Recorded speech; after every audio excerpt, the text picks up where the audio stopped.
Today I would like to speak about friction with colloidal lubrication, and the work was done by 4 persons. My colleague Denis Mazulier with A, Jean-Luc Loubet, and André Tong. And this is how looks my École Centrale de Lyon.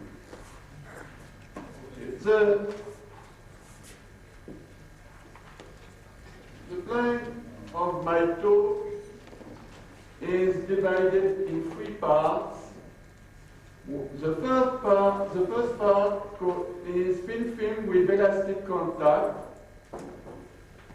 because today I am interested by the mild wear regime. After that, I would like to discuss about the boundary film, and especially processes with lubricant, and especially the friction film. And the last part is the behavior of colloidal film, carbonate film, divided in 2 parts: mechanical property of over-base calcium detergent film and friction behavior. I don't have too much time to see all the points here, and some points are not presented today. It is in the paper, but I can give you more details in the discussion maybe. Okay, the first part is related to thin film with elastic contact, and please, my presentation concerns the boundary lubrication in mild wear or ultra mild wear regime of metals and oxide. And Lim and Ashby have shown that the friction is related to the pressure, sliding speed, and temperature, and he used 2 parameters. One is the normalized pressure, which is the average pressure divided by the hardness of the softer material.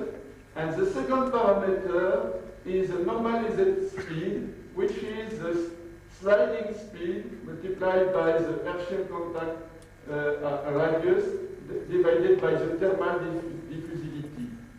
And if you look at this map, for instance, in the case of steel against steel in dry condition, you found here is a normalized velocity, here is a normalized pressure, and you can see that the plane is divided in many areas. At the top you have, of course, seizure. Here you have melt control, severe oxidation, sliding control condition, where the flash temperature play an important role. And generally, with lubricant, especially in the industry, the people work in some area where the people are around here. And of course, in this condition, very difficult to understand the phenomenon. Today, I am interested, and I would like just to present to you some experiments done and explicitly in this area, where you forget what is the flash temperature. Just you are interested by the average temperature of contact, and of course you are interested by the pressure.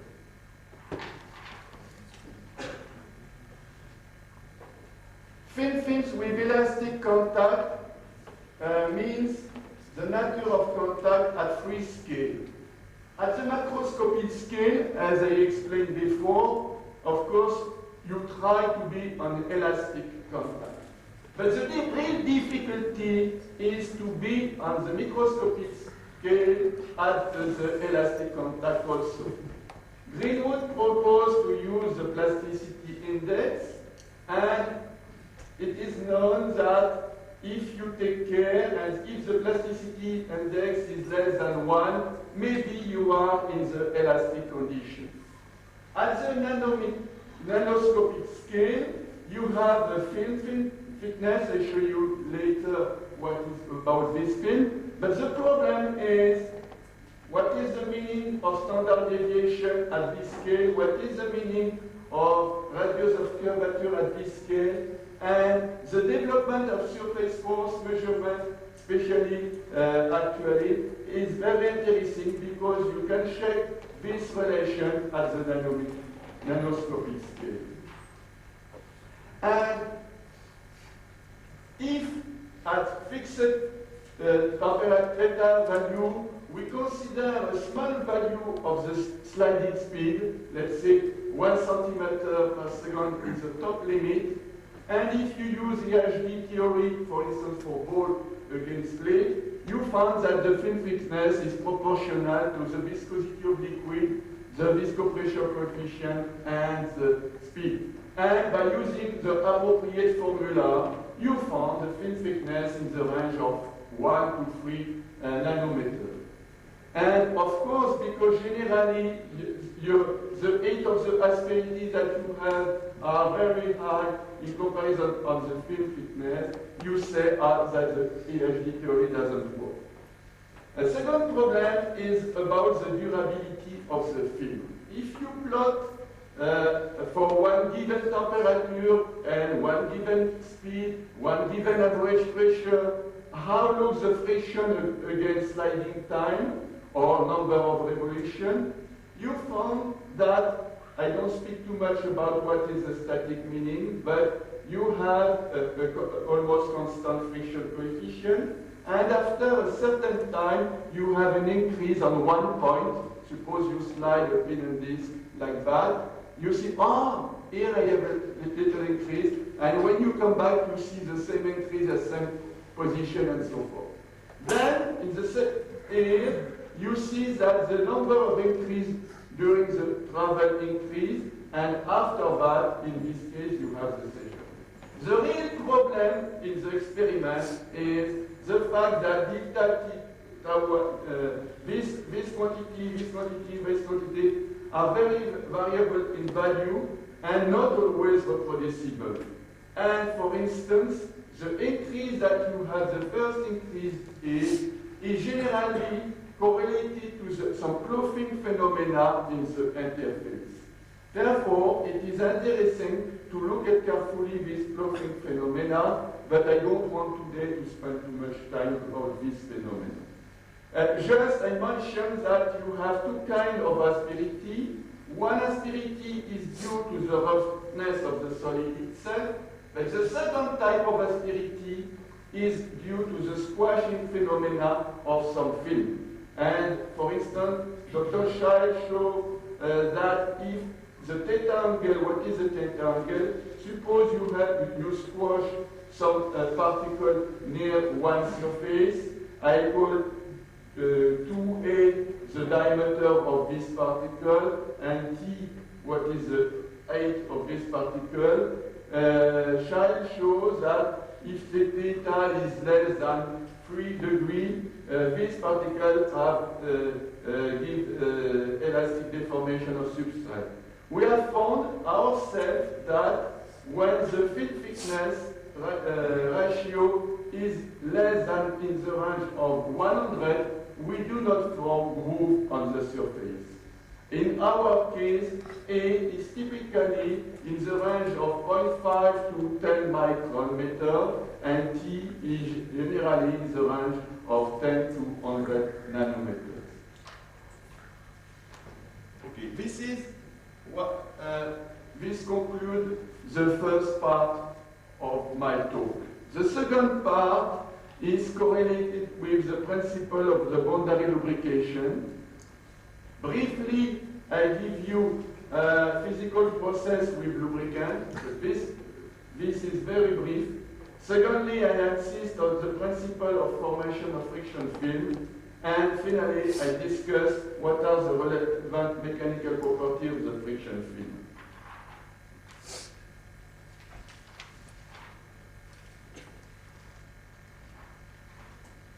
Physico-chemical process with lubricant. Prior to motion and friction, the environment reacts with the surface. And by using hard, soft, acid-base principle, it is possible to know what is the activity of different compounds.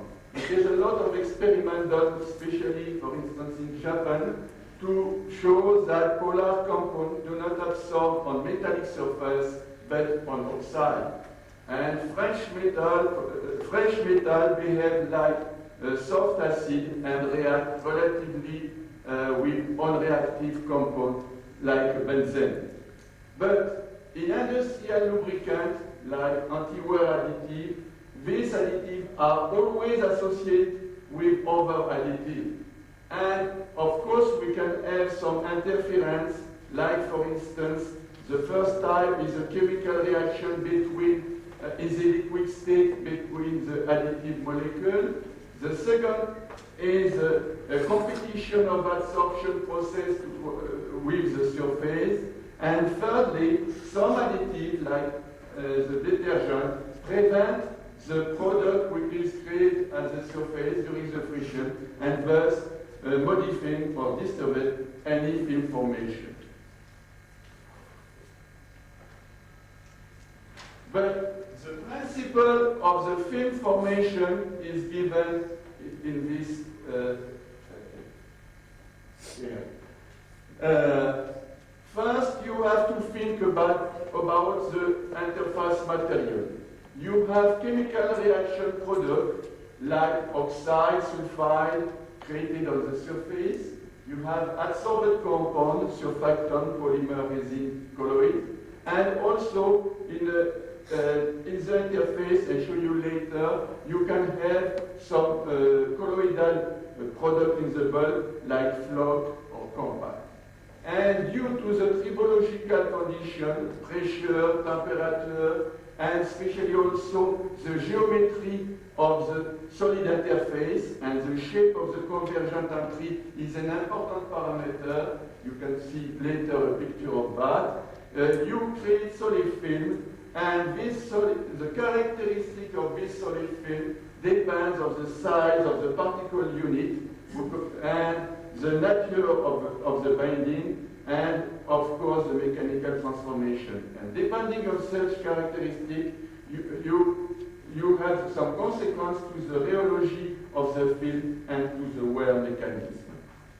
And this type of model was applied by in the friction, polymer friction, used by Furet, Meyer, and Okabe, used also in tribo reaction film created by zinc DTP or TCP for instance, tric phosphate, and also in compacted film like carbonate, borate, or soot, even soot, he works with this type of model.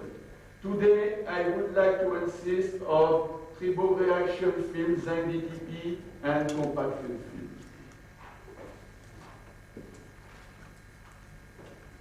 Okay. Take an example of experiment.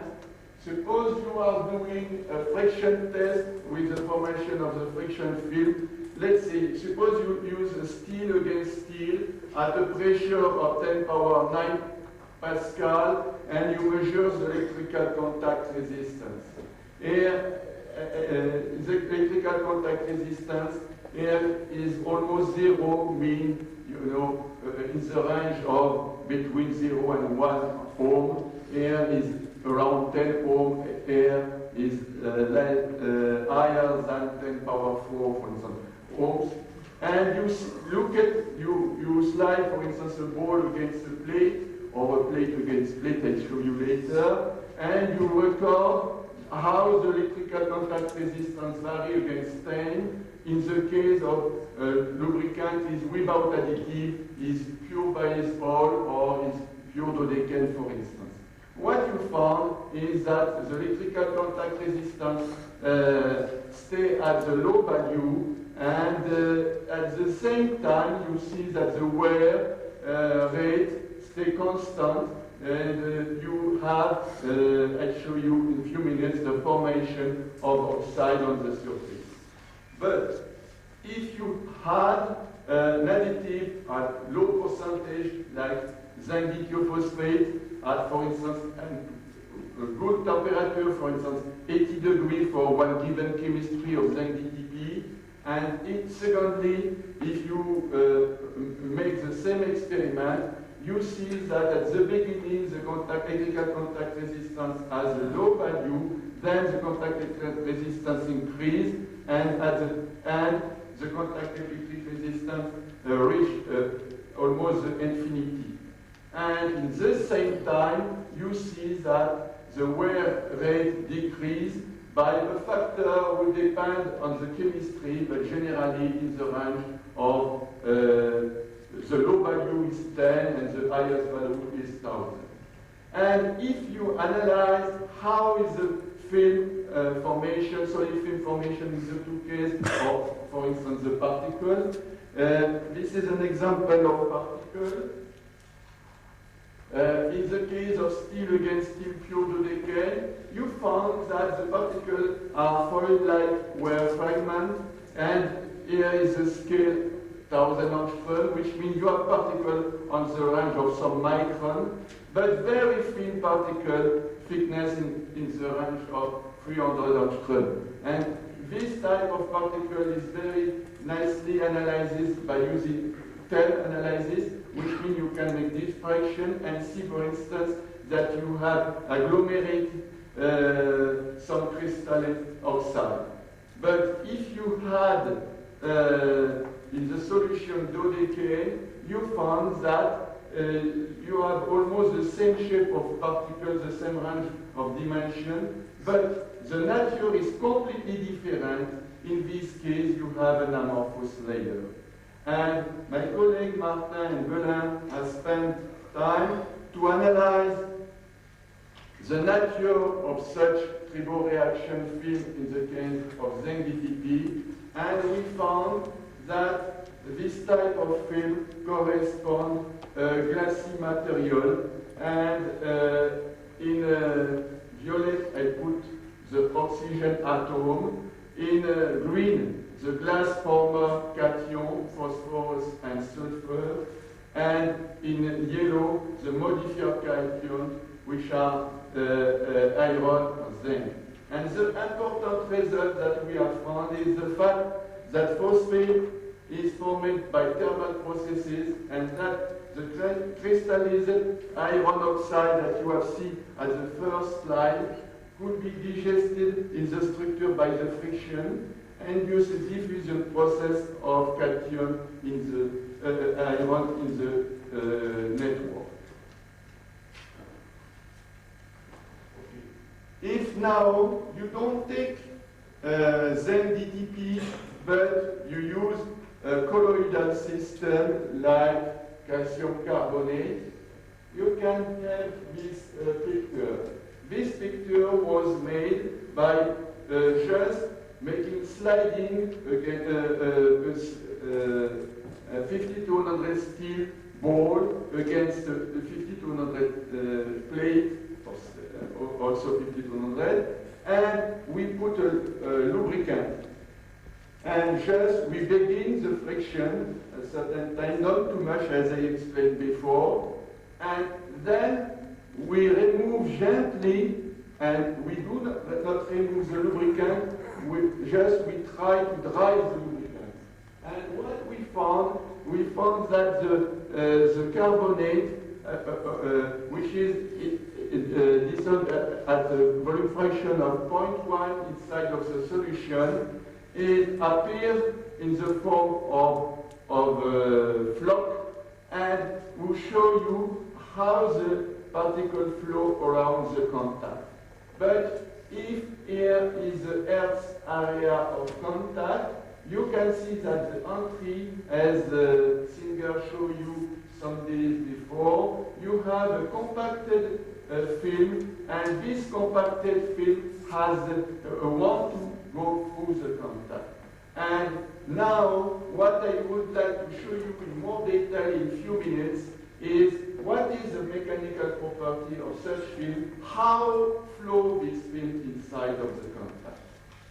If you don't believe to this experiment and you want to do the experiment not with a sphere against a plate, but a much more complicated situation, which is a ring against a plate like that, where you have a ring turning and sliding against the two tracks like that.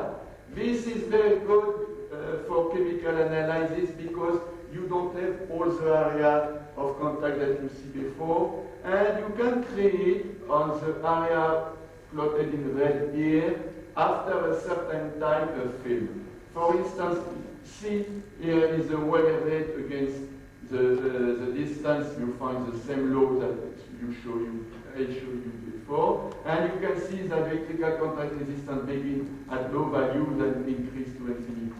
And after a certain time of friction, when you are here, you have some island of film. This is island of carbonate. You can see the thickness of this island is in the range of 800 angstrom. I'm sorry, here in this case, and the diameter is in the range in this case of 5 microns.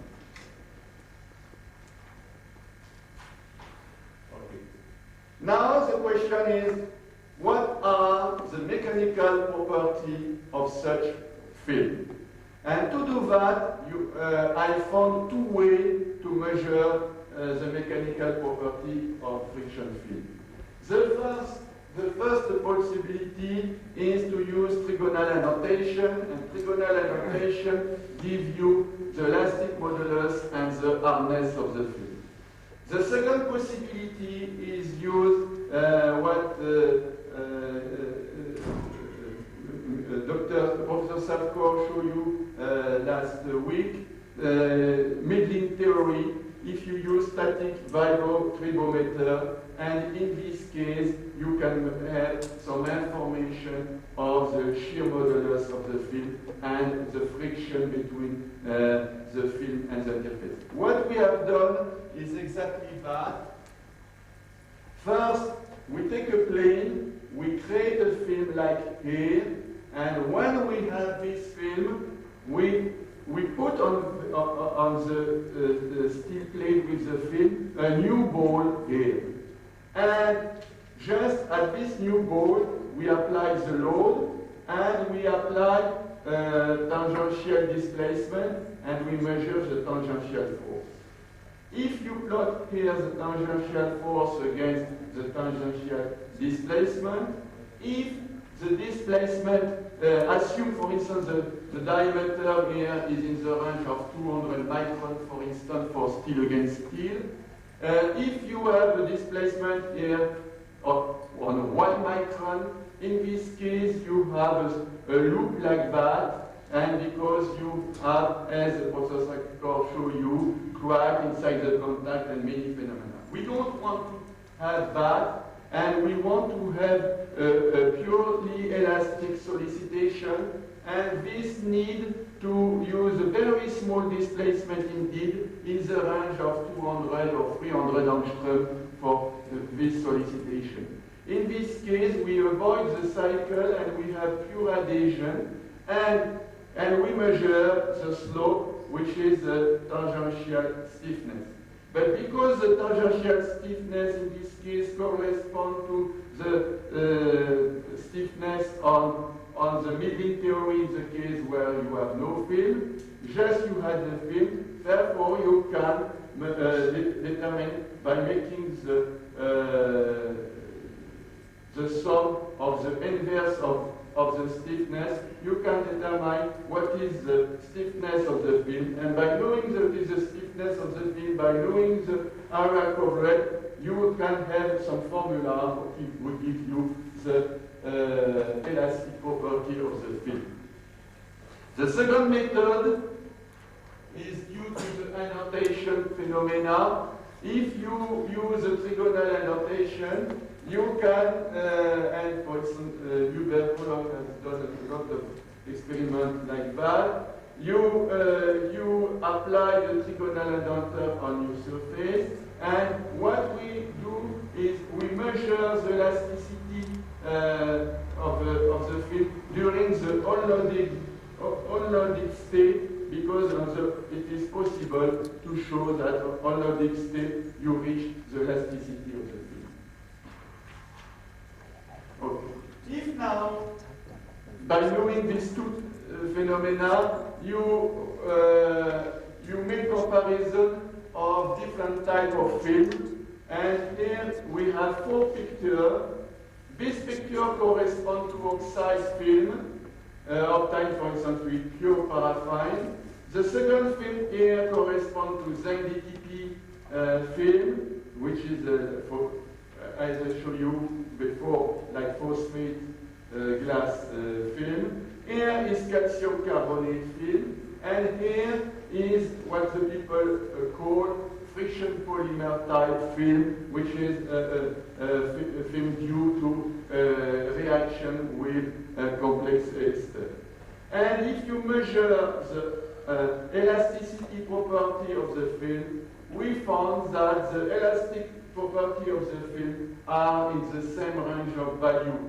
And this is an important result, for my opinion, that all the films are almost the same property. Of course, the elastic property increases with the pressure, as explained some years ago by Pascal Binet and John Ferranti, following a law that I cannot have time to describe here. Conclusion on this point, it appears that the elastic shear modulus obtained by 4 films do not vary much with the normal load, but a little bit. Furthermore, the value obtained are similar for different type of films and are for the shear modulus in the range of between 2 and 5 gigapascal. But this value is for all the field. It doesn't take into account on the fact that you have an island. If you assume that you have a surface coverage of around 30%, you have to multiply this value by the range of 3. This result shows that the different film friction and behavior are not correlated to the elastic property, but seems to indicate that the important property is the plastic behavior of the limited shear stress over the surface. And to discuss about this point, I would like to go now in more detail to my first part of my talk.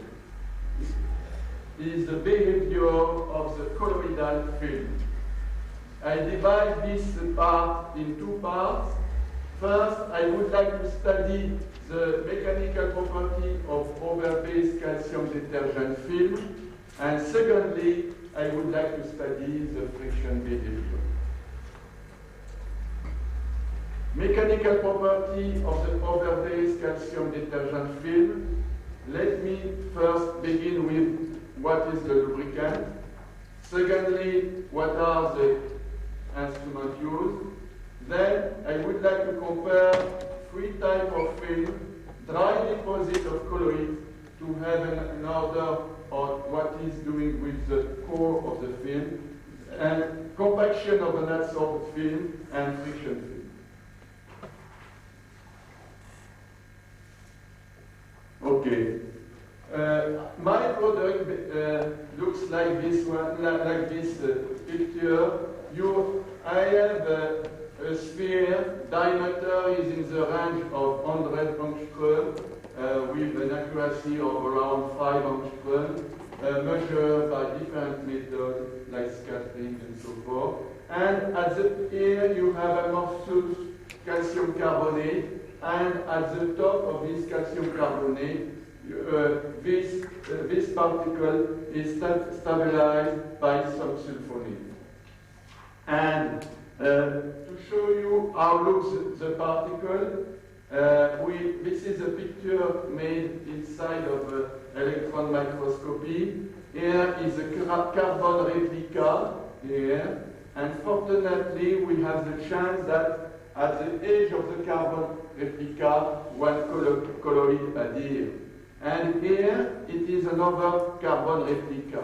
And if we hit this carbon replica, we have dilatation, and this can touch here, make adhesion, and in this case you can make a traction phenomena to the colloid. This picture is to show you that the colloid has a plastic behavior. What are the instruments used? First, we use a surface force apparatus by using normal displacement but also tangential displacement. But our experiments are limited to a pressure of 10 power 7 Pascal. Secondly, we use a low-load tribometer where you have the 52-100 steel, and we use a glass of sapphire, and you look at in the interface to see what are the contact areas. So finally, we use sphere against plane tribometer, 5200 steel against 5200 steel at much higher pressure. All the experiments are the same done at room temperature. Okay, first, what about surface force apparatus? What we use is a ball, 5200 steel, high polished. The surface roughness measured by surface force apparatus recently shows that we are able to polish and to have 8 of asperity less than 5 nanometer. And we have a sphere here and a plane here. We measure the distance between the sphere and the plane, and we measure at the same time the distance between the plane and the fixed reference. Therefore, we can measure at the same time the distance and the force, but the original point is the fact that we apply to the sphere a constant speed, very low indeed, 0.2 angstrom per second, but we can change the speed in some experiment. And we add to this speed vibrating phenomenon speed, and with an amplitude of 2 angstrom, and with a frequency generally in the range of 38 Hz. And what we can do is, of course, we put a meniscus of liquid here, and we have many types of force. First, you have the force due to the weighting, then we have the force due to the rheology, and we have the force due to the interaction of the two solids. But we can measure at the same time the static force, which gives us force against displacement. We can measure the mechanical transfer function, will give you the viscosity, average viscosity of the interface, and also the stiffness of the interface.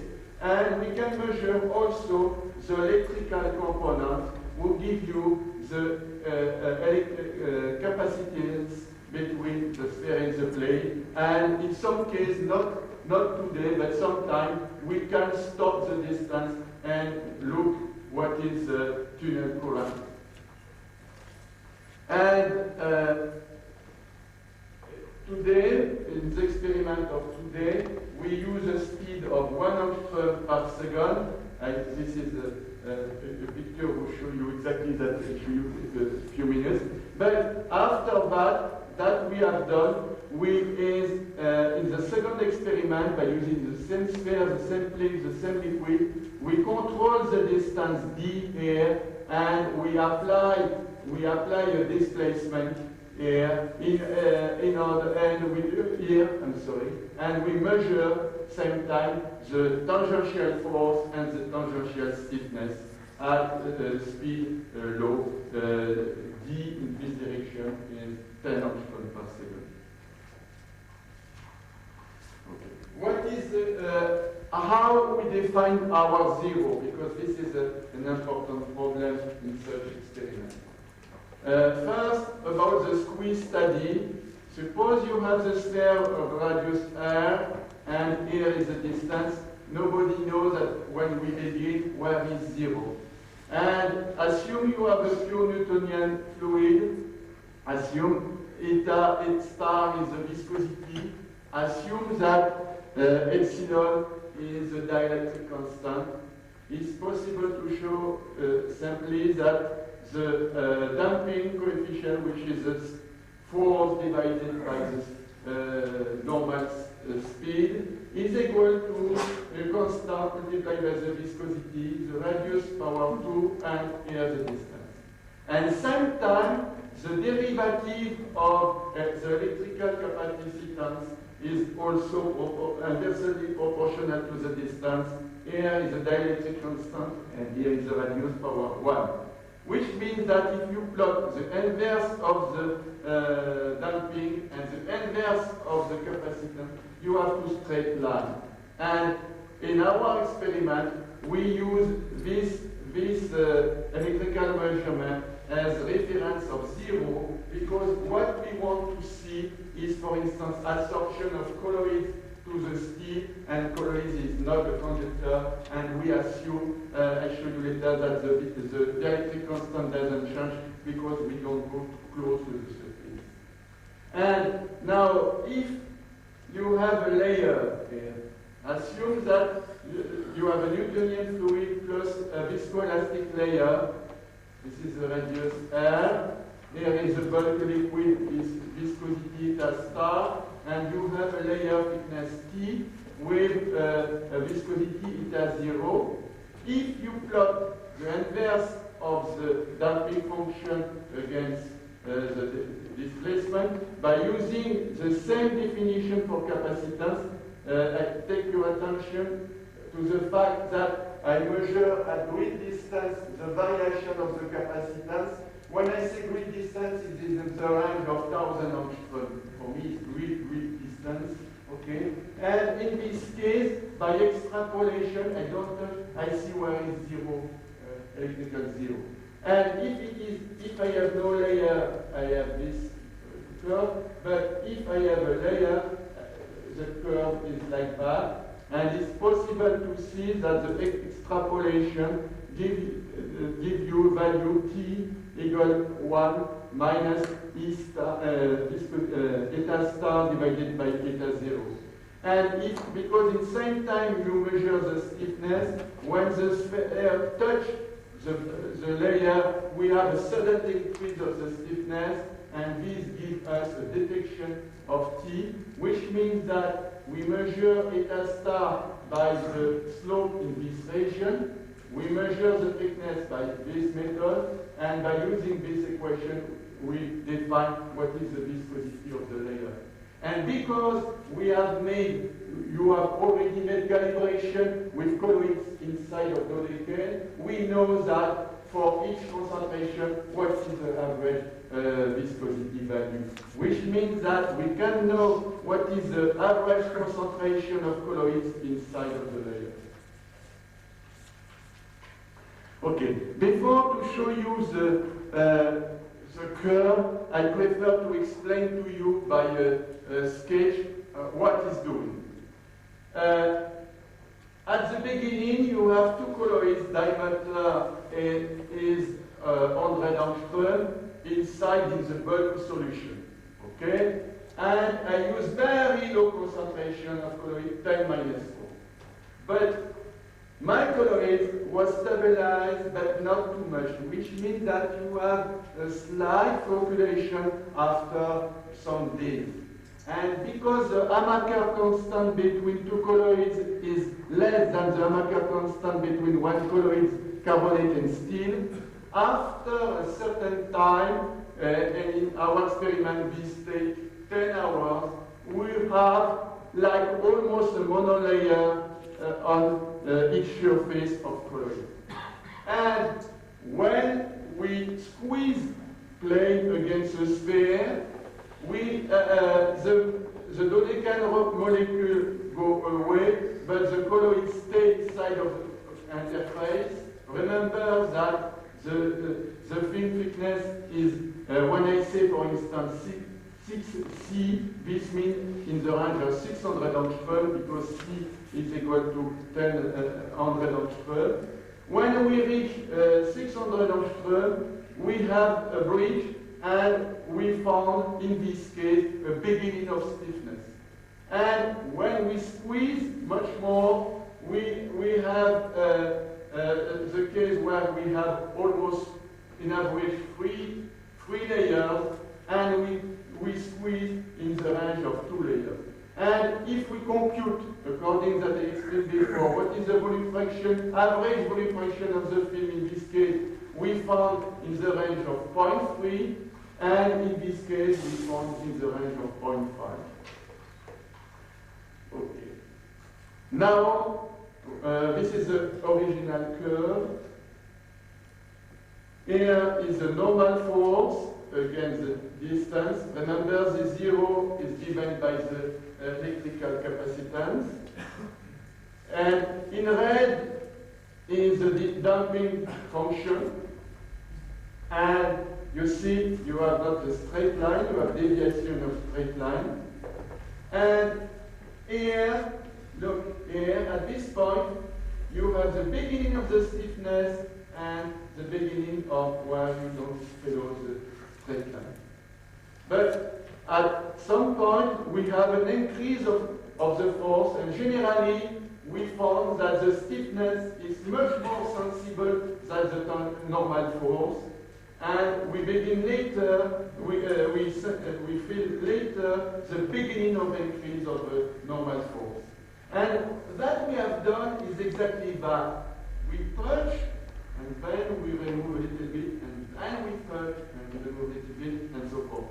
Which means is explained here. If we touch and we remove, we come back here, and we go back here, and so forth. Which means that the layer has a plastic behavior.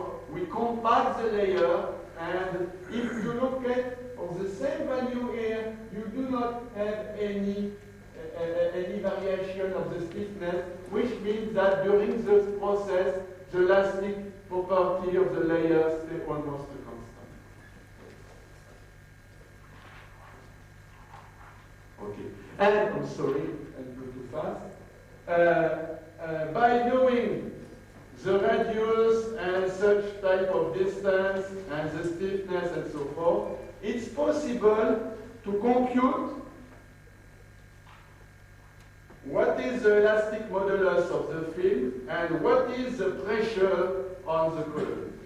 And what we found is exactly reported in this figure. This point corresponds to the compacted film. The compacted film that I show you just now corresponds to this curve here. We found a straight line, and we found a relation where the elastic modulus is proportional to the pressure with an exponent of 0.75. An interesting point is, okay, now we take the solution of colloids, but much more concentrated. We put in a drop on the plate. We heat, for instance, in the range of 100 degrees in order to remove the solvent, and then we obtain, after a certain time, a dry deposit. And we measure the hardness of this deposit, and by the method explained to you before, and we found that the elastic and plastic elastic and pressure are related to the same relation. But, and this is very important for my opinion, if you use the data for the friction film, you remember, this is the friction film I showed you before. If you do the same measurement of the elasticity, you find the elasticity is in this level. And you have a problem to know what kind of pressure we want to use. This is the pressure of hardness, and this is the pressure necessary to create the film. And we found that this point or this point doesn't correspond to this straight line. If you look at in the literature what is the hardness and elastic modulus of calcite, you find this value not on the straight line. And therefore we conclude, if we compare the mechanical property of the different studied film, we conclude that the compacted film and dry deposit film follow the same law, but the friction film show different behavior. We attribute this phenomena to the fact that in the friction film, the core of the colloid undergoes a shear transformation, and that the physical state of the core is no longer amorphous, like in these two types of film, but now reach a crystalline state. And we have done experiments with electron microscopy by taking foil fragment of wire, and Martin has shown that in the debris it is no longer amorphous. And also the elastoplastic ratio, which is elasticity divided by hardness, for these two types of film is very similar to polymer material with van der Waals binding. Okay. Now I begin with the last part of my talk. I say David Tabor some years ago when he came in France, he said, c'est un ballon d'essai. Okay, friction behavior. Friction force between two sliding solids lubricated with very thin film result for three phenomena: ploughing of asperity, adhesion, and shear of interpressure. I would like to discuss today, because the surface roughness are indeed in my experiment very small, the shear property of influence. Rodin and Tabor have shown the well-known relation here, where the mu coefficient is the average shear strength of the interface divided by the pressure. The important point for me is the fact shown by Bauer and Zisman that the strength depends on the pressure. And some authors like Briscoe, Tabor, Singer recently have shown that it's very useful to use a relation where 2 is equal to 2,0 plus alpha. But the question for me is, tau is a true measure of the shear strength of the film material, or is a measure of the shear strength of the interface between the solid and the film material. I would like to show you that in the case, only the case for the present moment of carbonate film, tau is a measure of the shear strength of the interface between the film and the solid. And to prove that, what I have done is I use the data I showed you before. You recognize the sphere against the plate. You remember that I precise to you two distance, and now I would like to shear for each type of squeeze. An important point is in this experiment with surface force apparatus, the tangential force is conducted at fixed distance d. Because you can make experiment with d constant, or you can make experiment with force. And today, just discuss with d constant. If I do that, what I have found is here.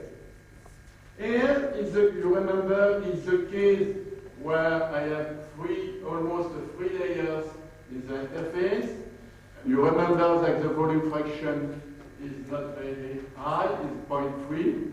And we found, if here is plotted the sliding distance in angstrom, I found that the tangential force increased continuously.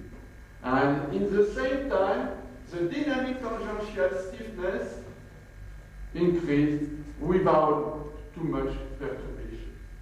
But if you do the same experiment for a much more concentrated particle, which means the distance is now 200 angstrom,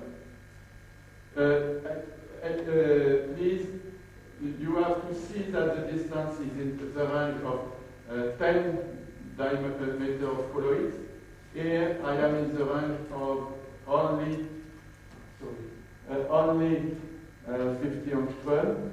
You see that the tangential force increased rapidly and stay almost constant, but in the same time the dynamic stiffness, tangential stiffness, vary rapidly. Please, you have to note that our equipment stiffness is much higher than the dynamic stiffness measured here, which means that, according to us, this stiffness corresponds to the stiffness of the interface. And if you measure what is the range of the normal force in this area and here, we found that here we had in the range of friction coefficient equal almost to 1.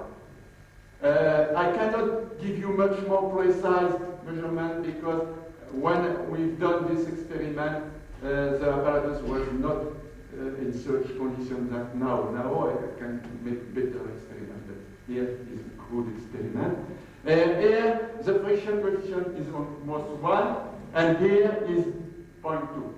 But our feeling, and I show you later why, our feeling is that in this case, what occurs, we share the colloid solution here, we have an increase of the volume fraction due to compaction, but the layer can flow inside of the interface, and here the layer cannot flow on the interface, and this is an assumption, but we believe that we have a friction between the slab and the solid itself here. We have a certain roughness, as I told you before, in the range of 15 angstrom. But now, what we have done, we use the same liquid, the same solution, but with different experiment, and we plot shear strength against mean contact pressure.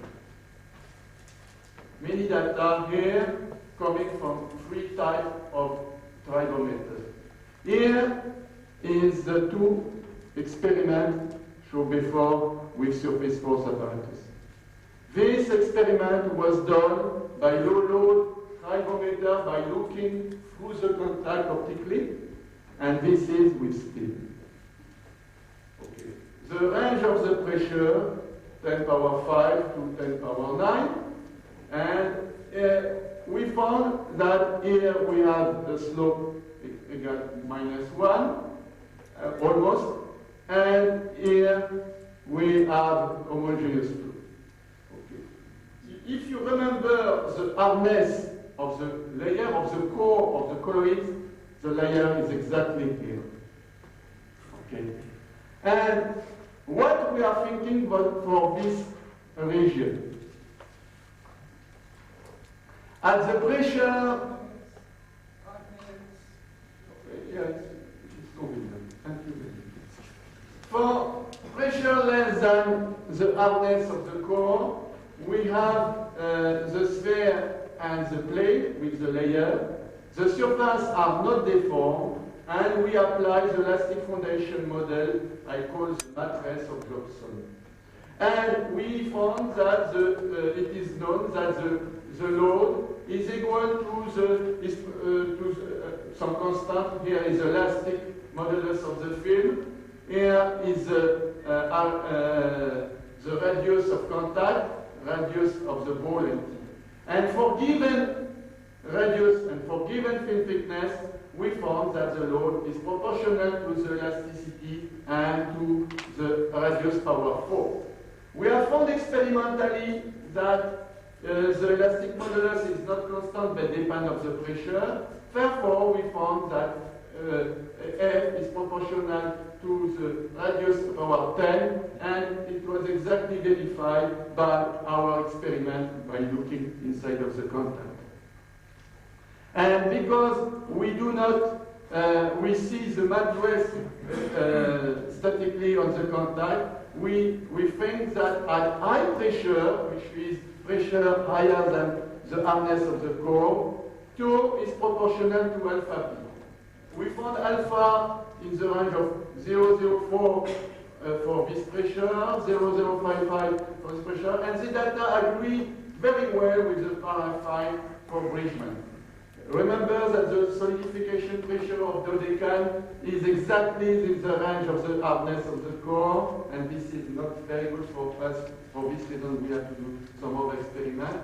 But if we use the model developed by Tabor in 92, crankshaft model, slip and occur involving CH2-CH2 interaction, and at this pressure, and shear, the sulfonate molecules are removed, and this was analyzed by ALS study. In medium pressure, which is the pressure between 10 power 6 to 8 Pascal, tau is almost constant, and we found this value. And a point is, this value, if you compare this value to the shear strength of the film itself, which is hardness of the film divided by 6, according that it is known now, you found that the ratio is in the range of 10, and this data agree that Briscoe show for polymer film. But we are thinking that the value for Q0 for CH3As against CH3As are exactly also the same value. Therefore, we are thinking that the slip involves again dodecan molecule in accordance with the optical observation of the mattress. At low pressure, below 10 power 6 Pascal, homogeneous flow of the colloid solution, the energy spent is in the range of 1 or 3 kT per particle, but the compression process is involved. In conclusion of this point, we draw this picture. At low pressure, the colloid can flow. At higher pressure, when we reach 10 power 6 Pascal, we begin to have the mattress and we have the sliding width molecule. And with higher pressure, the colloid itself is deformed. We compact it, but we have always dodecan molecule. In conclusion of this point, the common factor of this experiment is that the colloid pressure doesn't flow in the interface of solid in contact at high pressure, but between the two surfaces, sliding takes place between the mattress and the plate surface, squeezing an hydrocarbon layers. And the mean shear strength the value are much more correlated to the hydrocarbon layer. Conclusion, general conclusion, boundary lubrication implies very often the formation of solid friction film. These friction films have different nature, polymer friction, mineral film, glass, compacted particles. The elastic modulus of this film has the same range value, elastic in the range of 10 gigapascal, and in some cases the shear occurs between the film and the substrate, and the film behaves like a mattress squeezing the solvent molecule, and the friction force in this case is given by the solvent. Thank you very much.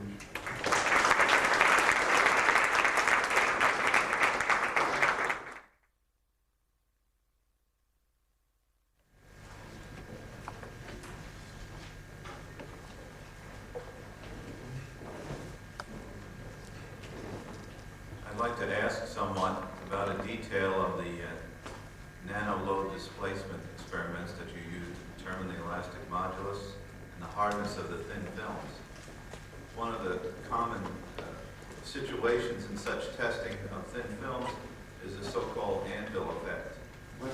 The the so-called anvil effect. That is to say, what depth was the indentation depth in regard to the thickness of the film?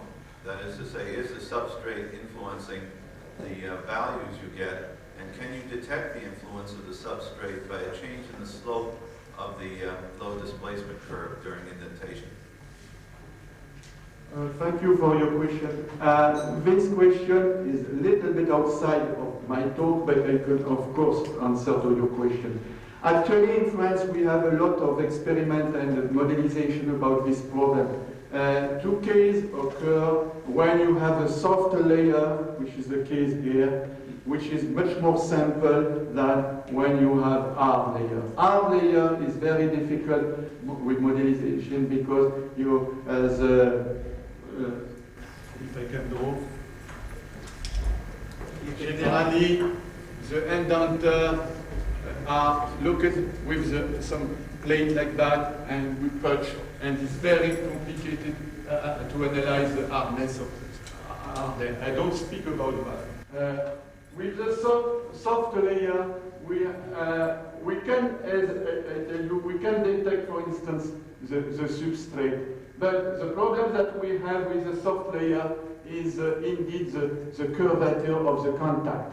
And recently, my colleague Jean-Luc Kluwer, and has presented that in England recently, has made experiment by doing also vibration, because according to us, during the loading you can have information of the hardness, but unloading is better because you can use the punch theory, and in this case it's possible.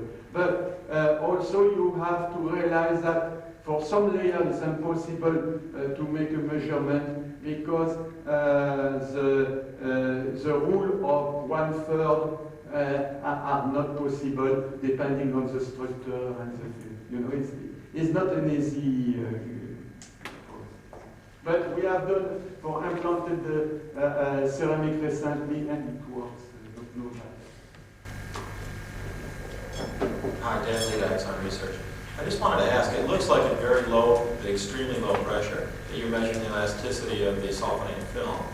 And at very high pressure, since you change the shape from a sphere with the lowest possible surface area to any other shape, you then don't have enough of the softening film to completely coat the surface, you have breakdown of that film. So two experiments seem to pose themselves, and where we've thought about one is putting excess softening in your mixture as you go to high pressure and see if that extends. I'm sorry, could you speak slowly? Because my computer cannot take all the information.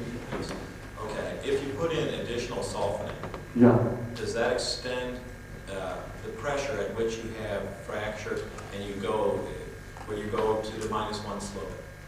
Oh yeah. Oh, okay. Thank you to ask me. And the one and the contrary. Can you answer first this question?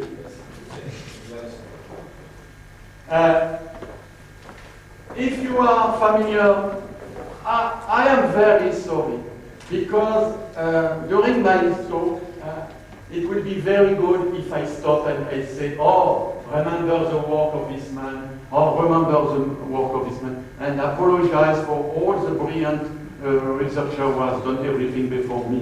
But if you remember the experiment done by Shu in NBS, Shu use a 4-ball and and want to see the durability of such film, for instance. And indeed, I repeat, and it is very difficult to extract the friction coefficient. Why? I would like to explain you because, as I mentioned before, when you begin, remember, carbonic film is not maybe very, very good for practical application, but is very good for fundamental research. Why? Because you don't worry too much with tribochemical reaction like Fischer speak, and to understand the NDTP is much more complicated. For this reason, I begin with that. When you begin with such film, you begin to have accumulated product, you begin to have film will go inside, like Steinley have showed for instance, molybdenum disulfide some years ago. Okay, you begin with that, and in this case, it's just time to make the measurement, and after, that's all for the day. Because if you continue, you can have some groove, and we change completely the ploughing and the situation, and this is another story I don't speak today. You understand what I say? Which means these experiments are made just at the beginning when you have the film. Is it an answer to the question? I don't think so. I guess it was I was looking for whether you were really measuring the sulfonate film properties, and then when it broke, you returned to a normal property.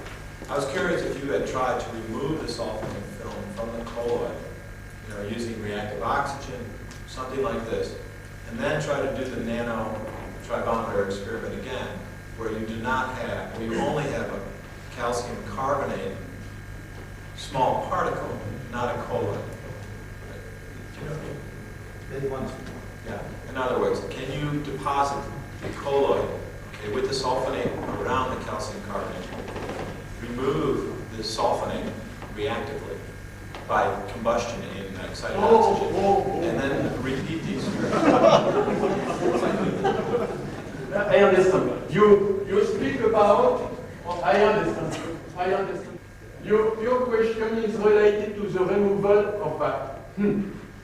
The only point that I can tell you is if you press, and this was done in my laboratory and some other laboratory in France, if you press at high pressure this calcium carbonate, only in pure compression, you do not remove the sulfonate. But if you shear, at this time you remove the calcium, the sulfonate. But before you remove it, sometimes you have the core is transformed and crystallized. It is because this is an unstable situation, as you know, of amorphous layer.